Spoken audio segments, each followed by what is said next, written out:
নমস্কার দর্শকবৃন্দ, বরাক নিউজে আপনাদের স্বাগত জানাচ্ছি। নিয়ে আসলাম আজকে ইম্পর্টেন্ট গুরুত্বপূর্ণ কয়েকটি খবর। ভিডিওটিতে আগে যাওয়ার আগে আপনাদেরকে অনুরোধ করছি ভিডিওটিকে একটি লাইক করে চ্যানেলটাকে সাবস্ক্রাইব করে দেবেন এবং পাশে বেল আইকনটি বাজিয়ে রাখবেন। আমরা 200 সাবস্ক্রাইবারের খুবই কাছাকাছি আছি দর্শকবৃন্দ, প্লিজ দয়া করে সাবস্ক্রাইব করে দিন। আপনাদের একটা সাবস্ক্রাইব আমাদেরকে মোটিভেশন দেয় আগামীতে ভিডিও বানানোর। তো চলুন দেখে নেওয়া যাক আজকে ইম্পর্টেন্ট খবরগুলি। বরাক উপত্যকা সহ রাজ্যের আরও 8টি জেলায় হবে বৃষ্টি, আবহাওয়া বিজ্ঞান কেন্দ্রের সতর্কবাণী জারি। ডিমা হাসাও, কাছাড়, শ্রীভূমি তথা করিমগঞ্জ এবং হাইলাকান্দি জেলায় আবহাওয়া বিজ্ঞান কেন্দ্র জারি করেছে ইয়েলো অ্যালার্ট। বিগত কয়েকদিন ধরে রাজ্যের বিভিন্ন প্রান্তে বৃষ্টি শুরু হয়েছে। আজ বরাক উপত্যকার বিভিন্ন প্রান্তেও শুরু হয়েছে বৃষ্টি। আবার রাজ্যের বৃষ্টি সতর্কবাণী জারি করেছে রাজ্যের আবহাওয়া বিজ্ঞান কেন্দ্র।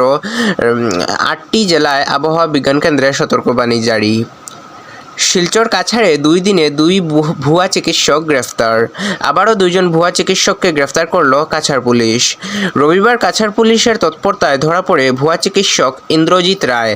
তিনি তারাপুরের মা আয়ুর্বেদ নামে একটি প্রতিষ্ঠান, তারাপুরের ইএনডি কলোনি এলাকায় ভিজিটিং ডাক্তার হিসেবে রোগী দেখতেন বলে জানা গেছে। পুলিশ তাকে সেখানেই আটক করে এবং তার বিরুদ্ধে কড়া আইনি ব্যবস্থা নেওয়া হয়েছে।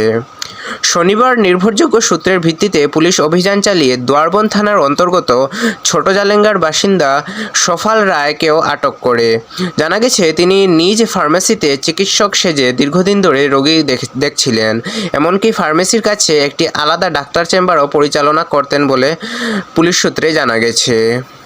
9,000 টাকা করে পাবেন কৃষকরা। কিষাণ সম্মান নিধি যোজনা নিয়ে আজ বড় ঘোষণা প্রধানমন্ত্রী নরেন্দ্র মোদীর।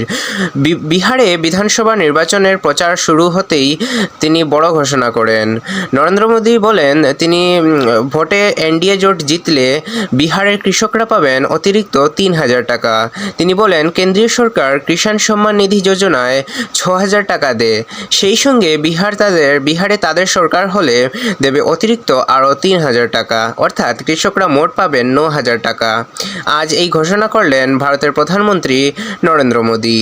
আমাদের বরাক নিউজের ফেসবুক পেজটাকেও ফলো করে রাখুন ডেসক্রিপশনের লিঙ্ক থেকে।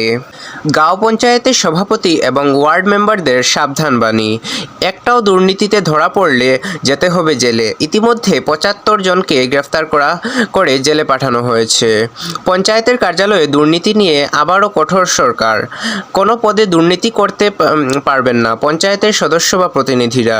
পঞ্চায়েতের প্রতিনিধিরা দুর্নীতি করলেই যেতে হবে জেলে। এ পর্যন্ত 75 জনেরও অধিক দুর্নীতিগ্রস্ত কর্মচারীকে জেলে প্রেরণ করা হয়েছে।